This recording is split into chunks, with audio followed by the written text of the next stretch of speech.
Alors le bilan de 50 ans d'indépendance, de soi-disant indépendance africaine, il est pas beau parce qu'en fait il n'y a pas d'indépendance. Donc tout ça c'est des mensonges, c'est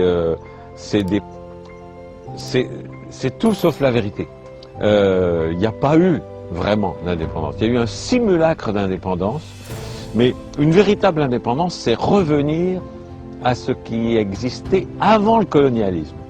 Qu'est-ce qui existait avant le colonialisme?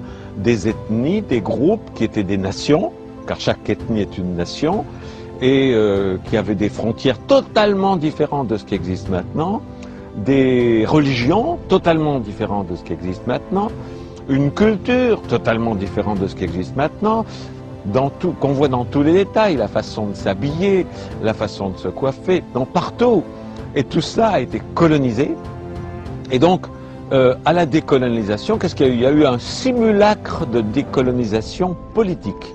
Ça veut dire que les frontières qui ont été décidées par des gens qui n'avaient jamais mis les pieds en Afrique, quelque part en Europe, qui se sont partagés comme ça, comme on partage un gâteau, ils se sont partagés l'Afrique, Kama, en disant vous les Anglais vous aurez ça, nous les Français on va voir ça. Ils ne sont jamais allés voir sur place et ça donne des divisions épouvantables qui créent des guerres parce que certains pays voient une ethnie au grand pouvoir faussement démocratique qui a été mis en place par les Européens et d'autres ethnies comme les Hutus et les Tutsis qui se trouvent dominés, qui se trouvent maltraités par les autres, qui sont mis au pouvoir par les Européens, et donc des génocides et des conflits terribles qui n'en finiront pas.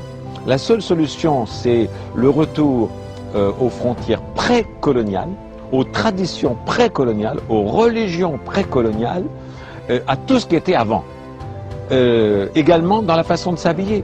Quand je vois des ministres et des présidents africains et de Kama habillés avec le costume cravate des colonisateurs, mais alors leurs ancêtres doivent s'arracher le peu de cheveux qui leur reste et se sentir trahis. Quand je vois ces ministres-là qui sont habillés en costume cravate, il faut qu'ils reviennent à la tenue traditionnelle africaine. Pourquoi copier le colonisateur qui est venu d'une façon sanguinaire piller l'Afrique, prendre les ressources, esclavagiser les gens?